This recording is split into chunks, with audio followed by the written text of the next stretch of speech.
ভূমি উন্নয়ন কর প্রদানের জন্য আমি চলে যাচ্ছি আমার কম্পিউটারের ক্রমে। আপনারা কিন্তু চাইলে আপনার হাতে থাকা যে স্মার্টফোনটি রয়েছে সেটি দিয়েও করতে পারেন।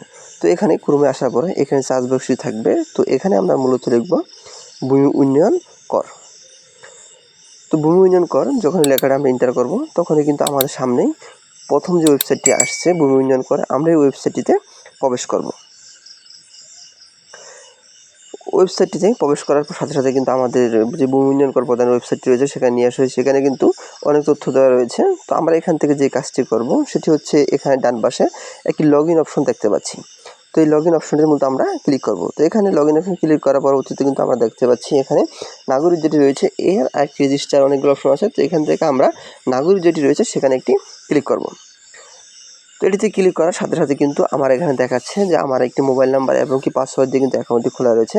এটি আগে থেকে আমি করে নিয়েছি, আপনারা চাইলে কিন্তু আগে থেকে করে নিতে পারেন, অথবা আমার একটি ভিডিও রয়েছে সেটিও দেখে নিতে পারেন।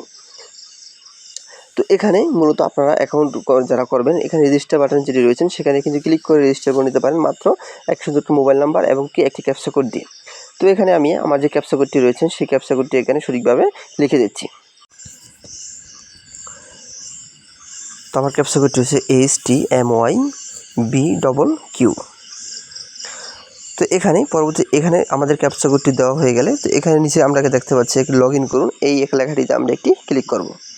তো লগ ইনে ক্লিক করার পরবর্তী কিন্তু আমাদের যে প্রোফাইল ড্যাশবোর্ডটি রয়েছে সেখানে নিয়ে আসা হয়েছে। তো যেহেতু আমরা ভূমি উন্নয়ন কর প্রদান করব তো সেক্ষেত্রে আমরা কিন্তু এখানে দেখতে পাচ্ছি যে ভূমি উন্নয়ন কর লেখা কিন্তু একটি দেখাচ্ছে। তো এখানে যদি আমরা সেই ভূমি উন্নয়ন করের উপরে একটা ক্লিক করি, তো ক্লিক করার ফলে কিন্তু দেখতে পাচ্ছি যে আমাদের এখানে লোড নিচ্ছে।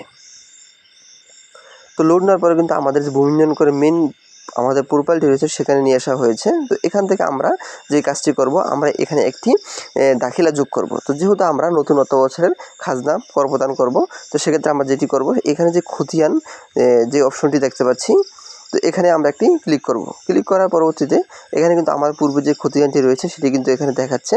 তো যেহেতু আমি নতুন করে কর প্রদান করব তো সেক্ষেত্রে আমি যে কাজটি করব সেটি হচ্ছে এখানে আমি যদি খেয়াল করি ডান পাশে কিন্তু আমার উপরে একটি দেখাচ্ছে নতুন খতিয়ান প্রদান, এখানে ক্লিক করুন। তো এখানে আমি একটি ক্লিক করে দেব।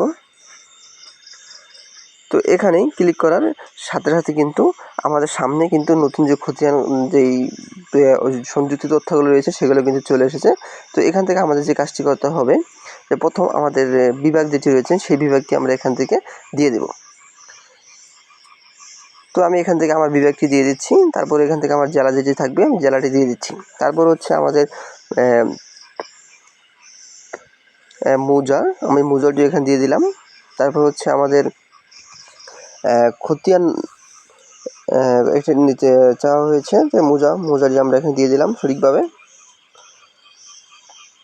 তারপরে এখানে কিন্তু পরবর্তী দেখাচ্ছে আমাদের খতিয়ানের ধরন। তো এখানে খতিয়ানের ধরন যদি আমরা ক্লিক করি তাহলে কিন্তু এখানে অনেকগুলো অপশন থাকবে। তো আমরা এখান থেকে সবগুলো দিয়ে কিন্তু আসবে না, আমাদের এখান থেকে বিআরএস যে অপশন থাকবে সেই অপশনটি আমরা এখান থেকে দিয়ে দেব।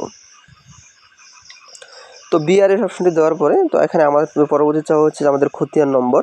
তো এখানে আমরা আমাদের যে খতিয়ান নম্বরটি রয়েছে সেই খতিয়ান নম্বরটি আমরা কিন্তু এখানে দিয়ে দেবো। আমাদের যদি জমিতে যে কাগজ থাকবে অবশ্যই সেখানে খতিয়ান নাম্বার থাকবে। তো আমি খতিয়ান নাম্বারটি দিয়ে দিয়েছি। তার পরবর্তী কিন্তু এখানে আরেকটি অপশন থাকবে সেটি হচ্ছে হোল্ডিং নাম্বার। তো আমরা যেই জমিনের কাগজ যেই জমিনের খাজনাটি প্রদান করবো সেই হোল্ডিং নাম্বার রয়েছে সেটি কিন্তু অপশনাল চাইলে দিতে পারেন, না চাইলেও দিতে পারেন।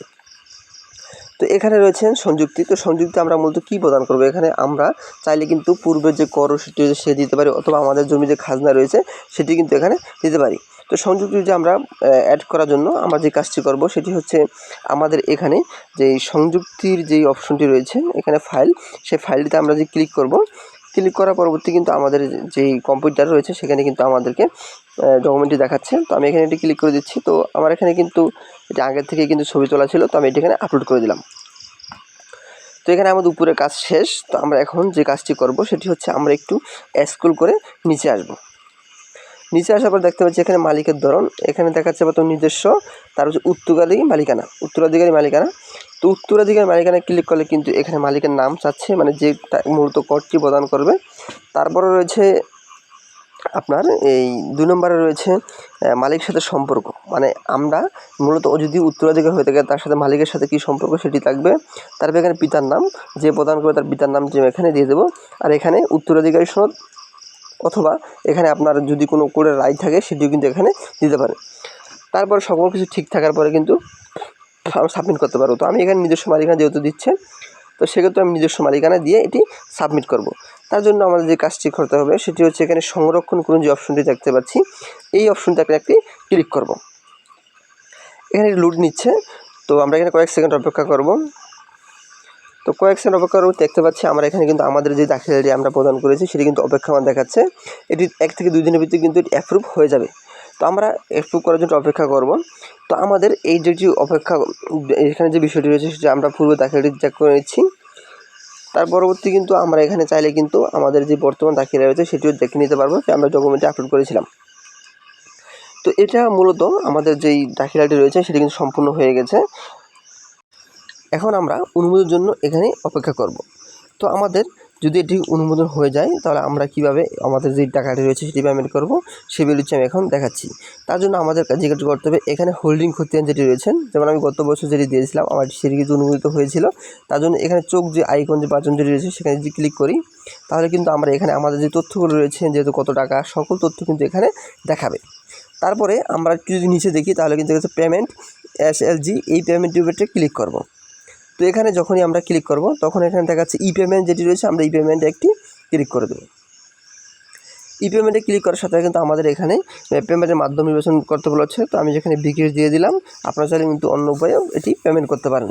তো এখানে আমরা মূলত বিকাশ নাম্বারটি দিয়ে দেবো, বিকাশ নাম্বার এবং কি পরবর্তীতে OTP এবং পিন নাম্বার দিয়ে আমরা এখানে সাবমিট করে দিতে পারবো।